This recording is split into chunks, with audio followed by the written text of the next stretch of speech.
Let's have a look at what that reporting was on Fox News tonight. And again, this is one of their straight news reporters who is putting it out there about information apparently being that they've seen inside mentionings on the diplomatic level coming from the United States back to China. Two parts. The second one is the one that really frightens me. But here's the first about where the virus comes from.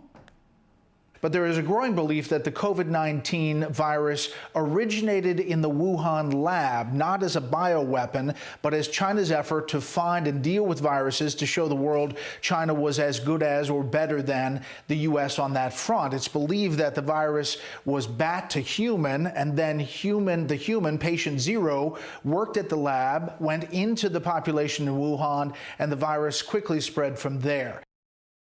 China, according to sources, moved quickly to shut down travel domestically from Wuhan to the rest of China, but did not immediately stop international flights from Wuhan. James, it's the second part of that I just want to focus in on. I'll broaden out the conversation, obviously, Bronwyn, Nick and Michael, about the first part of that. If that's true, that's frightening. The idea that they realised that there was a problem, but they were so afraid of telling the rest of the world. But the problem is that the very logic that meant domestic flights had to stop meant international flights had to stop, if nothing else, just out of Wuhan. That's right, Paul. If that is true and if it can be confirmed, it's a very, very telling admission.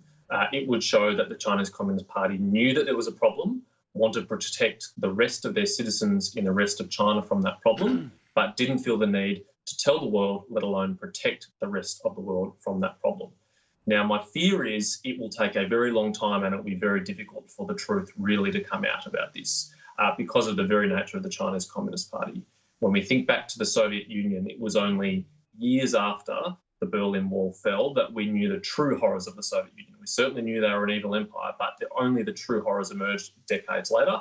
And I fear that it will take decades for the truth to come out about this incident too. Yeah, Bronwyn, I mean, let's try to focus on one of the two parts. Which of that Fox News reporting concerns you the most?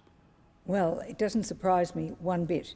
And I said on this very program almost a month ago that China had sent the virus out to the rest of the world, together with fear of the virus, and that they were then in a position to gauge just how long it would take to bring the free world to its knees. So that makes it sound intentional. That's exactly what it's done.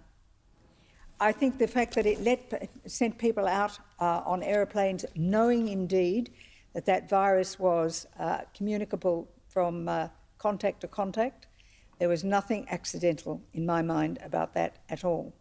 And when you look at what has happened subsequently, with masks and equipment being literally purloined from our own shelves and sent to China, and then China sending care packages off to other parts of the world and saying, look, aren't we good? We've cleaned up the virus in our place, and now we're helping. We're a much better system than a free world system. It's not to me in any way a surprise or serendipity. Yeah, Nicholas, it's that thing. It's that second part of the reporting. And look, when I was in the US, I met Brett Baer. I've heard plenty of good stories about him as a reporter, right? So if, automatically as somebody who's sort of a Fox News phobe, this guy is the straight news reporting, right? He wouldn't have put that to air lightly. No, I mean, I think China has been guilty of some grievous mistakes around its handling of COVID-19. But there are parts of that story which I think don't stack up. I mean, I think what he's trying to say is that it didn't come out of a wet market by someone consuming a bat. It came out of a researcher, something going wrong in a laboratory, and then it's spreading from a mistake that happened in a laboratory.